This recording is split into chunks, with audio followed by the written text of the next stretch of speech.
বিধানসভা নির্বাচনের শেষ দিনে সোমবার সকালে কংগ্রেসের প্রচারে জলযোগে দেখা মিলল অভিনব খাবারের।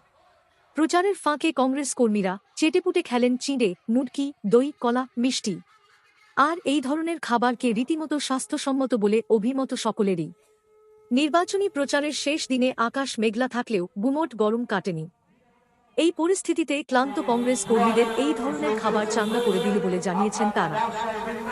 উল্লেখ্য, হাওড়ার আমতা বিধানসভার কংগ্রেস প্রার্থী তপন দাস এর সমর্থনে এদিন জয়পুর মোড় থেকে খালনা মোড় পর্যন্ত মিছিল করে কংগ্রেস কর্মীরা। এদিনের মিছিলে প্রচুর কংগ্রেস কর্মী অংশ দেন। প্রচারের শেষ লগ্নে রিপোর্ট, হাওড়া।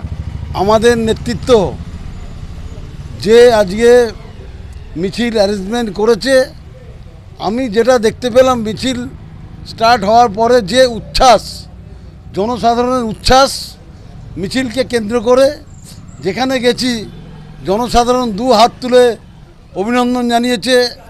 সারাক্ষণ মিছিলের রাস্তা দিয়ে যতক্ষণ গাড়ি এসছে, মোটরসাইকেল এসছে, এবং আমাদেরকেও অভিনন্দন জানিয়েছে এবং অনেকে বলেছে আমরা সব হাত চিহ্নকেই ভোট দেব। আমি আশা রাখি এই আমতায় হাত চিহ্নই এবং ভারতীয় জাতীয় কংগ্রেসের প্রার্থী জয়ী হবে আর কি। দাদা, আজকে মিছিলে মাঝপথে দেখলাম যে কংগ্রেস কর্মীরা চিড়ে, মুরগি, দই পাতা চেটে পুটে খেলো। কি বলবেন এই খাবারটাকে? এটাই তো আসল ব্যাপার কংগ্রেসের। কংগ্রেস কর্মীরা নিজেরা 2 টাকা 5 টাকা দিয়ে পয়সা এক জায়গায় করে তারা সমস্ত আমাদের সহকর্মীদের জন্য যে চিড়ে দিয়ে, দই দিয়ে, সুন্দর করে কলা দিয়ে যে স্বাস্থ্যসম্মত যে খাবারের অ্যারেঞ্জমেন্ট করেছেন, এটাই তো আমাদের বৈশিষ্ট্য।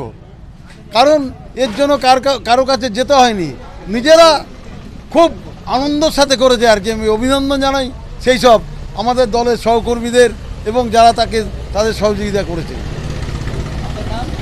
আমার নাম তপন দাস, আমি আমতা কেন্দ্রের 181 নম্বর পার্টের বিধানসভার ভারতীয় জাতীয় কংগ্রেসের মনোনীত প্রার্থী।